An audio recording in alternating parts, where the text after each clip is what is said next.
শেখ হাসিনার পতনে অগ্রণী ভূমিকা রাখা তরুণদের সমন্বয়ে গঠিত রাজনৈতিক দল জাতীয় নাগরিক পার্টির বিরুদ্ধে সম্প্রতি অনলাইন টকশোতে অভিযোগ এনেছে একটি রাজনৈতিক দলের প্রধান।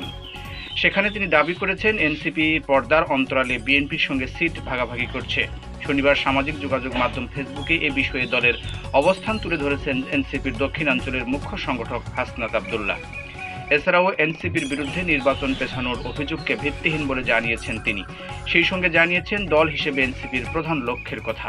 হাসনাত আব্দুল্লাহ তার পোস্টে লিখেছেন, সম্প্রতি আমরা লক্ষ্য করেছি একটি দলের প্রধান এক অনলাইন টক শোতে মন্তব্য করেছেন এনসিপি কিন্তু পর্দার অন্তরালে বিএনপির সঙ্গে সিট নেগোসিয়েশন করছে। আমরা হাইপোথেটিক্যালি ধরে নিলাম পর্দার অন্তরালে সিট নেগোসিয়েশন হয়ে গেল, একটা আন্ডারস্ট্যান্ডিং হয়ে গেল, তাহলে দেখবেন ডিসেম্বর না সেপ্টেম্বরে নির্বাচনের ব্যাপারে রাজি হয়ে যাবে। তিনি আরও বলেন, আমরা উল্লেখিত রাজনীতিবিদের প্রতি আমাদের সম্মান ও সৌহার্দ্যপূর্ণ সম্পর্ক বজায় রেখে বলতে চাই, বিএনপি বা অন্য দলের সঙ্গে আসন ভাগাভাগির সমঝোতার দাবি সম্পূর্ণই ভিত্তিহীন।